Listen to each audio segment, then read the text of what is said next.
wala siyang, alam niyo ng tao, wala siyang choice whatsoever when it comes to salvation. Pagdating sa usapin ng kaligtasan, tandaan nyo yan, Calvinism belief, pagdating sa usapin ng kaligtasan, spiritual thing, ang tao walang choices. Wala siyang freedom of will or choices na pagdating sa ganyang bagay.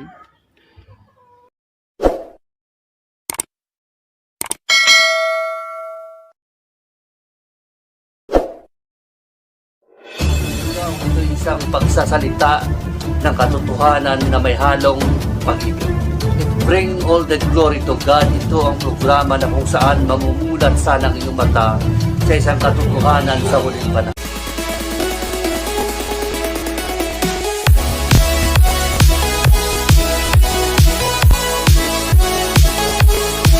Sa hapon na ito, may bubuksan tayo na isang aral na lihim. Kumbaga ito yung mga sekreto na aral ng Calvinism na hindi nila binubuksan o hindi nila nilalagay sa public, hindi nila ito tinuturo sa congregation. Kumbaga Calvinist sila, pumapasok sa Baptist churches, nagtuturo ng kaligtasan, pananampalataya kay Kristo, pagtanggap kay Kristo, pero totoo pala, hindi naman sila naniniwala ng ganun. Kasi nga ang kanilang doctrine is Calvinistic. Malayo yun sa belief nila na magturo sila ng ganyan. Yun nga lang nakakalungkot kung minsan kasi ang Calvinist kasi ang Calvinism at ang Calvinist sila yung nag-adapt ng doctrine ng Calvinism, nagtuturo sila ng Diyos may pinili na sa kaligtasan at walang kondisyon, even faith and repentance. And yet pag nasa Baptist churches sila, pag nag-preaching, nagturo, lumalabas sa kanilang bibig na ang pagsampalataya kay Kristo ay daan para maligtas ka. Parang nagiging dual personality ang kanilang dating kasi nga hindi naman sila naniniwala ng ganun pero tinuturo nilang ganyan. Ngayon, pag-uusapan natin ang 10 sa mga lihim o sekreto na aral ng Calvinism na sila tinatago nila ito as long as possible at hindi nila ito tinuturo sa congregation. Sila na nag-uusap, pag may mga group sila dyan, nag-uusap sila ng kanilang doktrina na ganito, pero pagdating na sa churches, hindi nila tinuturo ito, kumbaga nagiging lihim, sikreto nila ito. 10. Alam naman natin nga ang doctrine of Calvinism, ano yan eh, ang heart and soul ng doctrine of Calvinism is predestination and election. Diyan nakabase ang kanilang doctrine, ang kanilang solidity na pagtuturo sa aral na yan. Ang predestination and election, yan ang kanilang heart and soul. Pag nawala ang isa sa kanila dyan, election man or predestination, ang doctrine of Calvinism will die in its existence. Mamatayan, hindi makasurvive. So ang kanilang heart and soul, kumbaga sa sa trabaho, yun ang kanilang bread and butter. Sa ang Calvinism, ang predestination, election, yun ang kanilang kaluluwa, yun ang kanilang buhay. Ngayon pag-aaralan natin ang quotation sa kanilang doktrina na tinatago nila ito as lihim o sekreto na as long as possible hindi nila tinuturo ito sa mga baguhan. Bali dinadaan lang muna sa kwento-kwento pero pag nagsama na kayong dalawa, ituturo nila ito sa iyo personal. Pero sa congregation, wala akong narinig na Calvinism na nagturo ng ganito. So sa 10 na yan, uunahin natin ang number 10. Ang number 10, ang Calvinism. Tandaan natin number 10. Ang Calvinism, ang doktrina ng Calvinist, ang turo nila nga ang Diyos nag-for-decree ng salvation ng mga elect sa eternity. And then, lahat ng mga wala mapili sa kaligtasan, doon sa eternal doom na pupunta. Ang kanilang doctrine is walang extension of divine mercy sa mga wala niya napili sa kaligtasan. So, clear na sa number 10 nilang doktrina, yan hayag-hayag yan na nagtuturo sila, sinabi mong for decree before the creation of the world, may itinalaga na siya before dyan na from all eternity na may pinili siya na dito. Ito naman na wala niya mapili, wala siyang extension of divine mercy na maawa sa rito sa wala niya napili. Wala siyang damdamin na ganun. So, ang advantage, ang maganda, pag isa ka sa mga napili sa kaligtasan, mapalad ka. Pag hindi ka napili sa kaligtasan, ipapanganak ka sa mundo, wala ka na talagang chance. Kahit na lumuha ka pa ng dugo, kasi ang eleksyon na establish sa eternity. So wala ka na chance na hindi ka napili ni Lord, doon ka na sa impyerno pupunta. Sure na sure yan. Number 9. Ang eleksyon na yan, sa kanilang doktrina, ang eleksyon to salvation, unconditional. Ibig sabihin, ang kanilang aral ganito, pinili ka ni Lord sa eternity para maligtas, walang kondisyon, even faith and repentance. Na pinili ka ni Lord sa eternity para maligtas ka, at ang faith and repentance, hindi iyon ang daan ng kaligtasan, kundi ang eleksyon at ang predestination. Kumbaga itong faith and repentance sa kanilang belief, parang kasi ang kanilang belief, ang kamatayan ni Kristo sa krus, parang drama na lang, yung panorama, kumbaga, para sang teleserye, na ang pananampalataya at ang pagsisi ng kasalanan, kasama na yun doon sa mga programa ng Diyos. Pero hindi talaga yun ang daan ng kaligtasan. Ang daan ng kaligtasan sa kanila doon sa eternity, na pinili ka na ron sa eternity, para maligtas ka without condition, even faith and repentance. So number 8, napunta tayo sa number 8. Ang Calvinism nagatudlo nga ang kanilang belief ganito.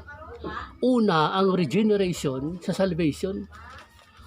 Una, ang regeneration sa believing. Ang turo nila ganito, babaguhin ka muna ni Lord, maborn again ka muna, i-regenerate ka muna ni Lord, bago ka sumampalataya. Ang kanilang turo is, kailangan iligtas ka muna ni Lord, quicken ka ng Holy Spirit, bago ka sumampalataya. So, maliwanag yan ang yung number 8. Ang kanilang doctrine, ligtas ka na, kumbaga, bago ka pa sumampalataya.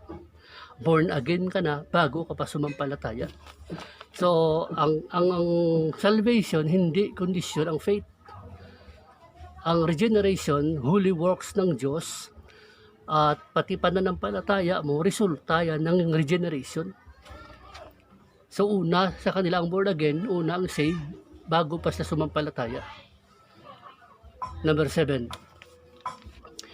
Ang Calvinism belief na hinahawakan ng Calvinist, na ang tao, wala siyang, alam niyo ng tao, wala siyang choice whatsoever when it comes to salvation. Pagdating sa usapin ng kaligtasan, tandaan niyo yan, Calvinism belief, pagdating sa usapin ng kaligtasan, spiritual thing, ang tao, walang choices. Wala siyang freedom of will or choices na pagdating sa ganyang bagay. Pang-anim, itong pinaka-favorite nila sa lahat. Ang pang-anim is si Kristo namatay lang doon sa mga pinili. And the rest, hindi na. So, ang tawag nila dyan, limited atonement, na ang kanilang argument sa bagay, bakit ka mamamatay doon sa taong hindi na napili? Kasi ang belief nila, ang Diyos may pinili sa eternity. So, kailangan, ang mamatay lang siya doon lang sa pinili niya. Bakit ka mamamatay daw sa tao na hindi mo naman pinili? Yun ang kanilang pananampalataya. So, next, number ano tayo? 10, 9, 8, 7, 6, 5. Ang number 5 ganito. Ang kanilang doktrina, meron silang doctrine na God hates the non-elect. So ang John 3:16 na sinabi diyan na for God so loved the world, ang world diyan mga elect lang. So kung hindi ka napili ni Lord sa kaligtasan, isa ka sa mga na-hates si Lord sa imo. So ang pag-ibig ni Lord wala sa iyo kasi nga hindi ka naman elect, bakit kanya mamahalin? Ang overall Christianity nagtuturo na ang Diyos mahal niya ang sanlibutan, human race, lahat ng sinner, pero sila, ang belief nila is, ang mahal ni Lord, mga elect lang, ang mga sinner, hate niya ang sinner, na hindi elect. So number one, ang next, ang Calvinism nag-deny both free grace and free will. Hindi sila naniniwala na may free grace. Kasi ang grace nga, pag sinabi mong free grace, open sa lahat yan. Pwedeng makinabang ang lahat. So hindi sila naniniwala sa free grace. Ang pinaniniwalaan nila is efficacious grace, yung grace na para lang doon sa elect. Walang free grace sa kanila. May next pa dyan, wala ding free will. They both deny God's free grace and man's free will. Yan ang kanilang doktrina. So ang number 3, the names of the elect nasulat na doon sa libro, sa Book of Life, sa eternity. Yan ang pinaka-amazing sa lahat ng kanilang belief, kasi nga ang kanilang belief, ang Diyos, lahat ng pinili niya doon sa eternity na maligtas, inilista na in advance sa Book of Life. So dahil ang kanilang turo, ang ballpen daw ni Lord, ang lapis, wala namang eraser, hindi niya pwedeng burahin yan. So pag nasulat ka na doon sa libro ng buhay, sa eternity, na pinili ka, sure na yan ang kaligtasan. Kasi noon ka na sa eternity, naisulat ng book mo, ng pangalan mo sa book eh. Ano pang pangamba mo dyan? Sure na sure yan. Isa ka sa mga elect. Ang problema lang, pag tinanong mo, ang nasulat ba dun sa eternity, ligtas na, hindi naman sila makasagot na oo, para nagduda. Ano. Kasi ako pag, halimbawa, naniniwala ako sa Calvinism, sa belief ng Calvinist, ituturo ko talaga ng mga elect, ligtas na sa eternity. Paano pa magiging malayo ang kaligtasan mo sa eternity? Pinili ka na nga una, pangalawa, inilista pang pangalan mo sa Book of Life. Hindi sure na yan. Diba? Yung dapat ang ituro ng mga elect, kung Calvinist ka, iligtas na sa eternity. Pero ang problema, hindi naman tinuturo. Nagdududa, nagano pa yata, parang doubted pa. Tika. Kasi totoo naman talaga, pag elected ka talaga, ang logic doon na sure na ligtas ka sa eternity. Hindi pwedeng sabihin mo na hindi pa. Kasi wala na yan, irrelevant na yan. Yan kung tunay ka na Calvinist. Ang pangalawa, that God foredecreed the fall of Adam and its consequences. So ito yung belief nila na kanilang feelings, totoong-totoo. Na ang Diyos, na foredecree niya ang pagka-fall ni Adam, pagkahulog sa kasalanan, at lahat ng consequence. Ibig sabihin, sa kanilang belief na si Adan at Eva nagkasala, hindi yon accident.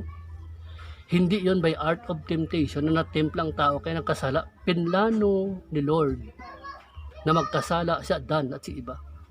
At lahat ng consequence na nangyayari dito sa mundo, kay Lord plano yan. Yun ang kanilang belief. Iwan ko lang kung tinuturo nila sa church. Kasi parang sila lang yata mga bright na nag-uusap niyan. Pero yun ang kanilang belief. Siguro nahiya sila. Siguro nga pag nagtanong ang member, ibig mong sabihin, Pastor, pag ni-rape ko yan, plano ni Lord yan. Baka yun ang kasi yun ang belief nila eh. Ang kanilang belief is that God foredecreed the fall of Adam and its consequences. So ang number 1, pinakalas, itong pinaka favorite nila na laging pagkausap mo sila, parang confident sila sa doktrina na ito. Ang pinakalas is Calvinism denied the Bible doctrine that God is no respecter of persons. So dinideny nila yan. Ang Calvinist or ang nag-adapt sa system ng Calvinism. Hindi sila naniniwala na ang Diyos may kinikilingan walang kinikilingan, kasi sinabi dito, they deny the Bible doctrine that God is no respecter of person. Ang Diyos walang kinikilingan. Hudyo ka man, ibang lahi ka, ano man ang ugali mo, wala siyang kinikilingan. Kumbaga mahal niya lahat. Pero sa Calvinism, hindi sila naniniwala ng ganun.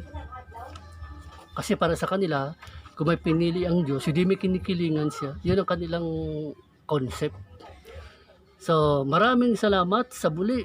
At yan ang 10 lihim na aral ng Calvinism, sekretong mga aral na hindi nila tinuturo sa Baptist churches kung allowed sila magturo doon. Especially, hindi rin nila tinuturo yan sa congregation. Tinuturo nila yan sa mga member na matagal na nila nagkasama sila, matagal na nagkaroon sila ng personal relationship, kumbaga naging brotherhood na pag nagkape-kape sila, tinuturo nila yan, nag-uusap sila ng ganyan pag nagkape-kape. Pero sa pagdating ng Sunday na ituro nila sa church as a whole, hindi na tinuturo yan. Iwan ko kung bakit, kasi nga lihim yan, secret yan. Siguro isa sa mga dahilan para gusto nilang ma-maintain ang knowledge nila na sila lang ang deep thinker, sila lang ang bright.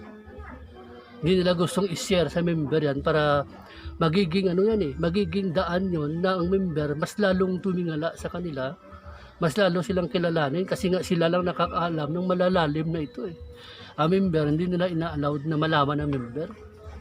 Kasi nga naman, pag nalaman ka ng member yan, hindi ang member at saka ang Calvinist na may aral ng Calvinism, pareho na bright. Kaya siyempre sila lang nakakaalam nun. Kaya nga dito sa channel na ito, sinasabi natin sa inyo, kasi nga matagal ng panahon ang ginagawa nila yan. Ang masaklap pag ganito, pag na-invite sila sa Baptist churches na mag-preach, magturo ng Sunday school, ito ang kanilang belief. Pero ang lumalabas sa bibig sa pulpit, pag nag-preaching sila, sumampalataya ka kay Kristo para sa iyong kaligtasan. Ganyan na yun.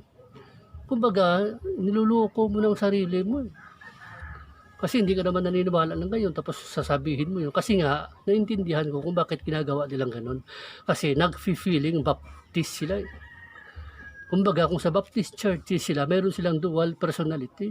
Nagkukunwari silang Baptist para at least accepted sila doon sa Baptist churches. Pero ang totoo, behind the scene, hindi sila naniniwala ng tao maliligtas sa pananampalataya, ng tao maliligtas sa pagsisisi ng kasalanan. So, maraming salamat mga brothers.